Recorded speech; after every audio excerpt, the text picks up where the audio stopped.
in his second season. He made headlines with a dominant shutdown and game-winning block on the Beard back in his rookie year. However, in 2018-19, he shot just 38% from the field. Luckily, in his sophomore year, the slashing of Kogi's vamped his field goal percentage to respectability. He is still just shooting a measly 26% from deep, though. Number 29, Tony Snell of the Detroit Pistons. We're not taking into account how overpaid a player is, but I think it's important to note that Tony received $44 million in guaranteed money from the Bucks back in 2017. Now on the Pistons, he provides just 8 points in 27.8 minutes. The percentages seem impressive on the surface, but here's the catch. In 59 games, Snell shot an average of just 6.5 times per game, and that's for good reason. The man's fairly limited offensively. Number 28, Reggie Bullock of the New York Knicks. Bullock's played only 29 of 62 games so far, but was valuable when manning the small forward spot for the dictator-ran Knicks.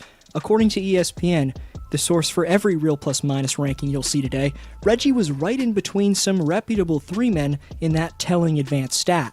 Number 27, Trevor Ariza of the Portland Trail Blazers. It didn't seem like long ago when Trevor Ariza was one of the best 3-and-D players across the NBA, with the Washington Wizards and then the Houston Rockets in his prime. That day's come and gone, but the 34-year-old can still get it done at a pretty damn solid clip. Number 26, Troy Brown Jr. of the Washington Wizards. TBJ has as much upside as anyone in the game. 2018's 15th pick at 6'6", was showing off his shifty handles and beastly athleticism in his second pro season. Troy was getting better with every game of experience he had, just getting more and more comfortable as a young player in this league. The 20-year-old can be as good as he wants. Number 25, Otto Porter Jr. of the Chicago Bulls. The second of 4 juniors ranked today, Otto was just coming back from a left foot injury, which kept him out 51 consecutive games. Porter Jr. is a nice pull-up shooter from distance when he's on, but struggles with his consistency and to stay healthy. My concern for the 26-year-old 8-year vet is that it's the third time in a year and a half where he sustained injuries to that same left foot. That could bother and diminish his athleticism in the future, therefore his value. Number 24, DeAndre Hunter of the Atlanta Hawks. Here's Quavo's reaction to the rook DeAndre Hunter's defense. Yes, sir, good D. That's good D right there. As I mentioned with John Collins in my power forward rankings, I believe Atlanta with John plus a pick-and-roll combination of Trae Young and Capella will ultimately be a top seed out east, and the 22-year-old future star in my opinion, Hunter, having played in 63 of 67 games for 32 minutes each night, brings durability, defensive prominence, plus fundamentally sound distance shooting on offense.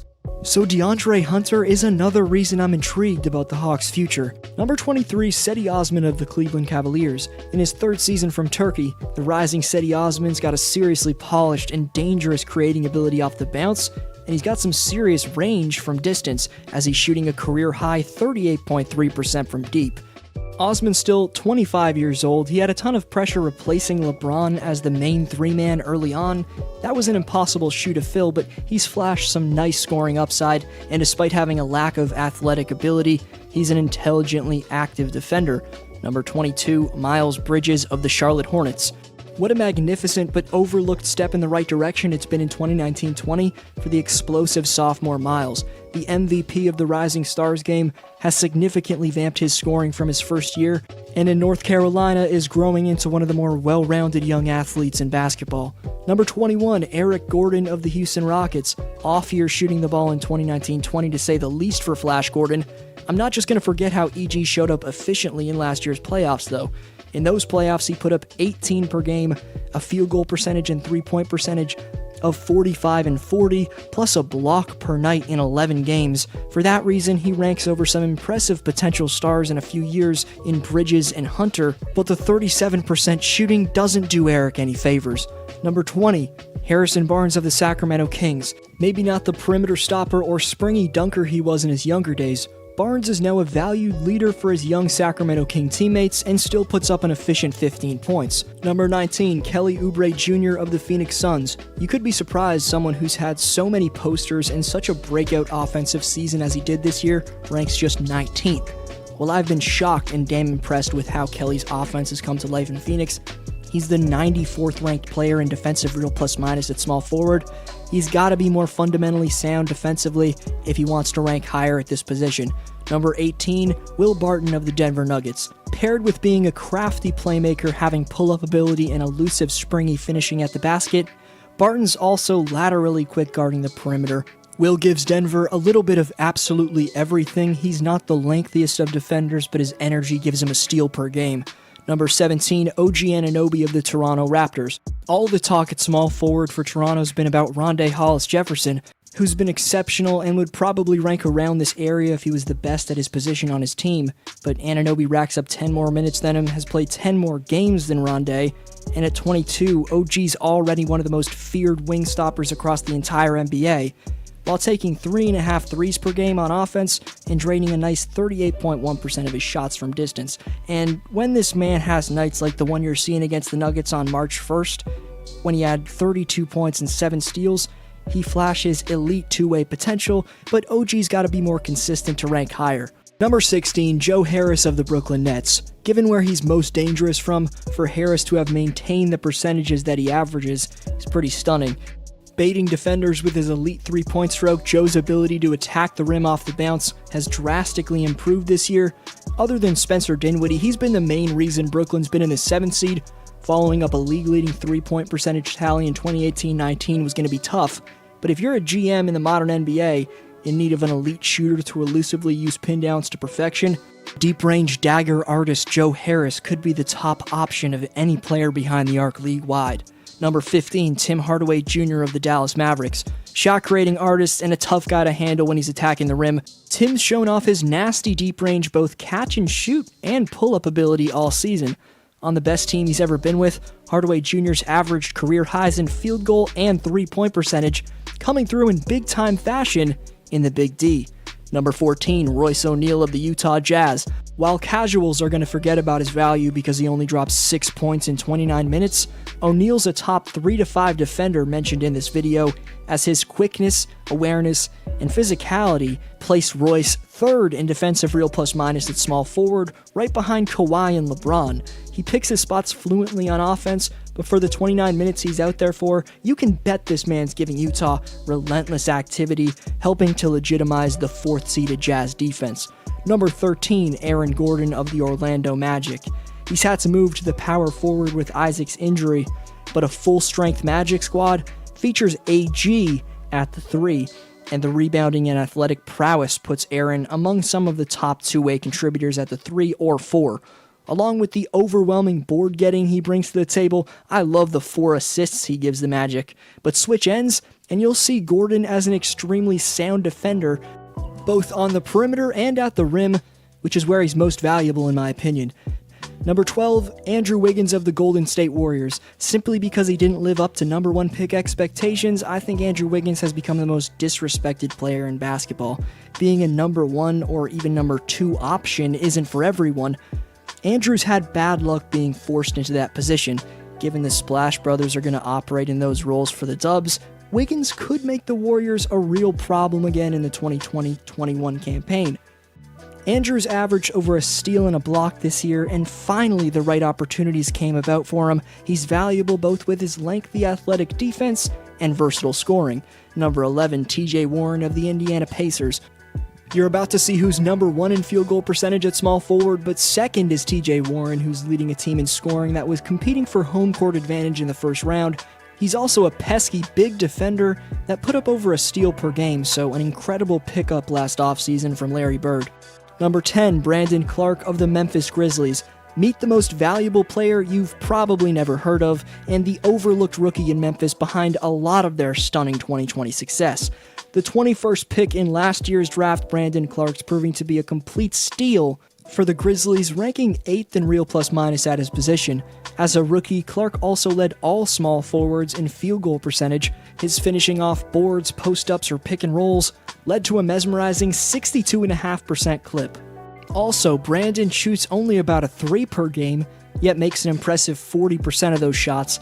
Memphis has a potential beast at the 3/4 spot for this decade in Brandon Clark. Number 9, Gordon Hayward of the Boston Celtics.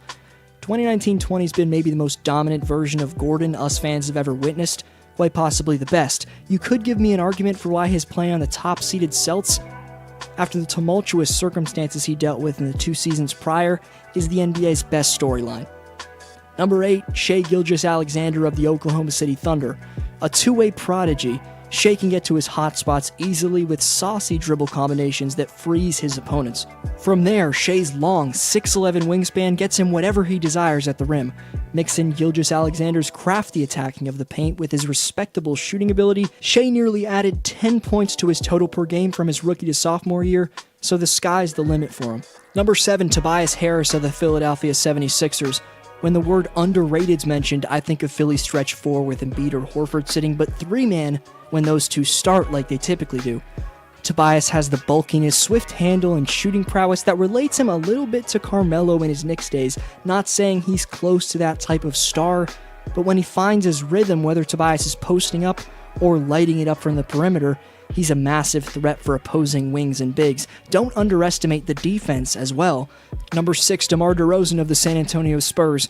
San Antonio's backcourt of DeJounte Murray and Bryn Forbes has changed DeRozan's position from shooting guard to small forward, evaluating him as the typical guard he is though, and if the regular season's over, DeMar would come up 0.3 attempts short of being the first guard since Michael Jordan from 1987 to 1991 to shoot at least 50% from the field and attempt at least 16 field goals per game.